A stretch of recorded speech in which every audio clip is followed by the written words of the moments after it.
जी अस्सलाम वालेकुम रहमतुल्लाहि व बरकातहू। How are you doing? You're right. English language learners चाहते हैं कि हम बेहतरीन इंग्लिश शॉर्ट टाइम में बोल लें। तो अच्छी इंग्लिश बोलने के लिए हमें क्या चीज़ें चाहिए?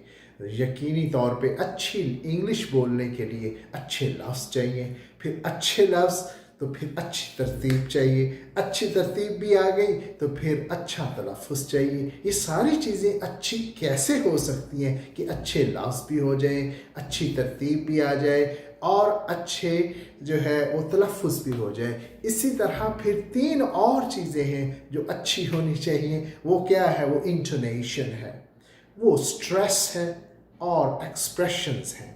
तो इनमें ये 6 चीज़ों में से समझने के लिए ये ज़रूरी है कि पहले अच्छी किसे कहते हैं, अच्छी वोकैबलरी क्या होती है और गंदी वोकैबलरी क्या होती है। वोकैबलरी वर्ड्स, ज़ख़ीरा अल्फाज आपके अच्छे या बुरे, ये ऐसा कोई चीज़ नहीं है कि हम कहें जी अच्छे लफ्ज़।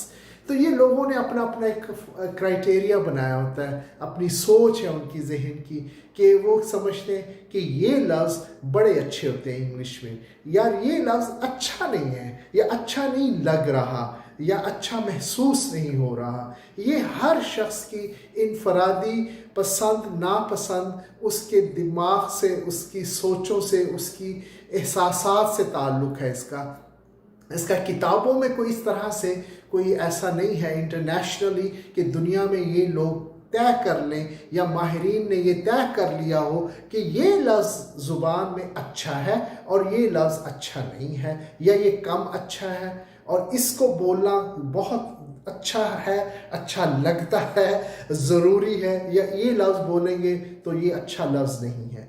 लफ्ज़ों की जो तकसीम हुई है लैंग्वेज में, वो अच्छे और बुरे और आसान और मुश्किल पे नहीं है।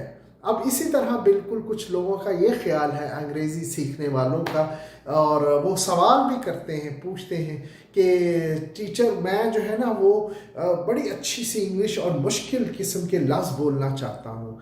तो या उन कुछ का ये कहना होता है कि टीचर ये लफ्ज़ तो मुश्किल है, कोई आसान लफ्ज़, या फ़लाँ लफ्ज़ बहुत आसान है, कोई मुश्किल लफ्ज़ होने चाहिए। तो ये मुश्किल लफ्ज़ क्या होते हैं और आसान लफ्ज़ क्या होते हैं? तो मुश्किल और आसान लफ्ज़ों का भी इसी तरह से बिल्कुल हमें सोचना होगा, देखना होगा इंटरनेशनली तो कि क्या होते हैं। मतलब कोई ऐसी तारीफ़ है किसी किताब में कि ये लफ्ज़ बड़ा ही मुश्किल है और ये लफ्ज़ आसान है, मायने एक ही हैं लेकिन उस मायनों का कोई लफ्ज़ मुश्किल लगते हैं, कुछ आसान लगते हैं। ये भी हर इंसान के अपने इनफरादी एहसासात, उसका जहन, उसकी कबूल करने की सलाहियत और वो उसके मुताबिक है। देखिए जितने लफ्ज़ आपको आगे आपने याद कर लिए वो आसान हो गए, और जो लफ्ज़ आपको नहीं आता, चाहे वो छोटा सा है चाहे वो बड़ा सा है, वो जो नहीं आता बस वो मुश्किल है। जिस दिन वो आ गया वो आसान बन जाएगा। तो ये मुश्किल और आसान की कोई ऐसी क्राइटेरिया, कोई ऐसा फार्मूला नहीं है कि आप ये कहें कि लैंग्वेज में ये लफ्ज़ यार मुश्किल है और आप मुश्किल लफ्ज़ बोल रहे हैं, मुझे नहीं समझ आती, कोई आसान लफ्ज़ बोलें। बस इत्तफाक होता है बाज़ की ज़िंदगी में कि वो अल्फाज उसने याद नहीं किए होते, वो लफ्ज़ उसने पढ़े नहीं होते या सुने नहीं होते ज़्यादातर, तो वो लफ्ज़ उसको नहीं आते तो वो उसके लिए मुश्किल होते हैं, चाहे वो छोटा सा लफ्ज़ हो। किसी के लिए वही लफ्ज़ बहुत आसान हो, उसने बहुत दफ़ा बोला है, बहुत दफ़ा इस्तेमाल किया, उसका वो उसकी लैंग्वेज का हिस्सा है, या वो उसके कन्वर्सेशन या कम्युनिकेशन जो लाइफ में करता है उसके लिए आसान है।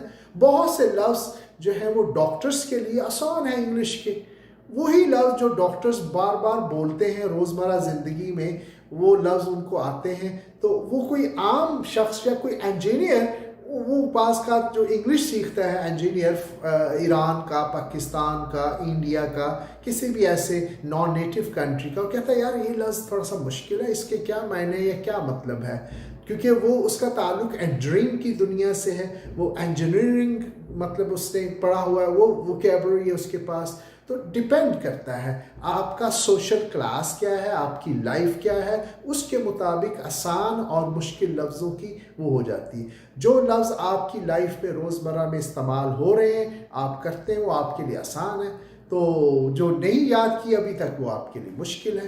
بہت سے لفظ ایسے ہیں جو ٹیچرز کے لیے آسان ہیں، وہ ٹیچرز کا ان سے تعلق ہے، وہ ناؤن، وہ ایڈجیکٹیوز، وہ وربس جو ٹیچنگ سے ایجوکیشنل ایکیڈیمک لائف میں انوالو ہیں، وہ ان کو پتہ ہے، تو عام بندے کو نہیں پتہ لگتے۔ بعض وقت اکثر ٹیچرز کو پتہ ہوتا ہے کہ امپارٹ کا کیا مطلب ہے، اگر وہ انگلش مطلب جانتے ہیں یا وہ سیکھے ہوئے ہیں تو وہ امپارٹ بڑا آسان سا لفظ لگتا ہے ٹیچرز کو، کیونکہ عام بندہ کہ امپارٹ کیا ہے، امپارٹ امپورٹ کہہ رہے ہیں، وہ اندازے لگائے گا اس کا یہ مطلب ہے، تو وہ نہیں، اس طرح کہ وہ چاہے وہ مطلب ہے کسی اور شعبے سے اس کا تعلق ہے، سوشل لائف سے، تو یہ اس کے لیے یہ لفظ مشکل لگے گا اس کو، کیونکہ اس نے پڑھا۔ جو ہی وہ پڑھ لے گا، یاد کر لے گا کہ امپارٹ کا مطلب کوئی پہنچانا، کنوے کرنا، کوئی میسج، کوئی ایجوکیشن، کوئی بھی ایسا میسج دوسرے تک پہنچانا، وہ امپارٹ ہے۔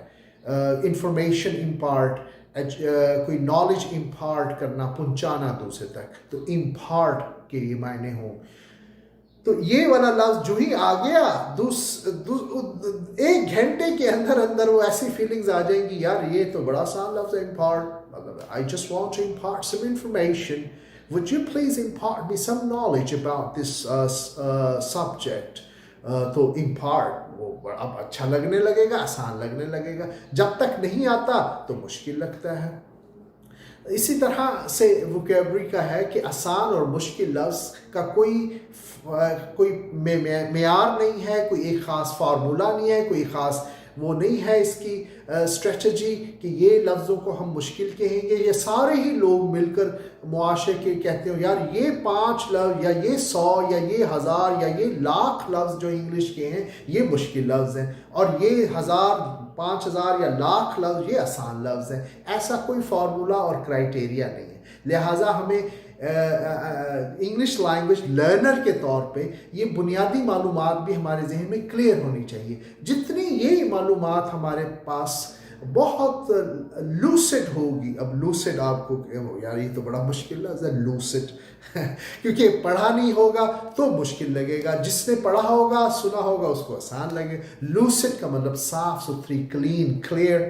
تو جتنی لوسڈ انفارمیشن آپ کے پاس ہوگی انگلش لینگویج کے بارے میں، اتنا ہی آپ کو وہ چیزیں جو ہیں وہ آپ کو کمفرٹیبل لگیں گی، آپ کو کانفیڈینس ہوگا، آپ کو جو ہیزیٹیشن ہے یا ہیزیٹینسی ہے یا کسی قسم کا فیئر ہے وہ ختم ہو جائے گا فارن لینگویج کا۔ تو ہمارے پاس معلومات یا تو غلط ہوتی ہے یا کنفیوزڈ ہوتے یا کسی نے صحیح رہنمائی نہیں کی ہوتی، تو پتہ نہیں ہوتا، تو ہمارے اپنی ہی سوچیں ہوتی ہیں ذہن کی جس کے بارے میں ہم مطلب ہے سوچتے ہیں اور فیصلے کرتے ہیں، یا سنی سنائی کچھ باتیں ہوتی ہیں، یار مشکل انگلش نہیں بولنی چاہیے، آسان۔ یہ مختلف آراء ہیں، اوپینینز ہیں، ہر طرح کے طبقے ہیں، ہر طرح کے لوگ ہیں، ہر طرح کے سوشل گروپس اور کلاسز ہیں، ان کی اپنی اپنی رائے ہے تمام معاملات کے بارے میں۔ تو لہٰذا ووکیبلری کے بارے میں ہمارا یہ کنسیپٹ کلیئر رہے کہ مشکل اور آسان کیا ہوتے ہیں، اور جو ہیں یہ کون سے لفظ ہمیں سیکھنے اور استعمال کرنے چاہیے کس طرح سے۔ تو لہٰذا ہم اس ٹاپک پر ایک مزید اور کچھ بات کریں گے کہ انگلش لینگویج میں ووکیبلری سے ریلیٹڈ کیا کیا چیزیں ہمیں بہت زیادہ پتہ ہونی چاہیے۔ تو لہٰذا میں کچھ اور ویڈیوز میں بھی اس پر بات کروں گا کہ ووکیبلری کے بارے میں جو مس انڈرسٹینڈنگز ہیں، مسکنسیپشنز ہیں، تو وہ ہمارے بہت واضح طور پر صاف ستھرے اور کلیئر ہونے چاہیے، تاکہ ہم بڑے کانفیڈنٹ کے ساتھ انگلش سیکھ سکیں اور کمیونیکیشن کر سکیں۔ Right, I'll see you in another video. Take good care of yourself. السلام علیکم۔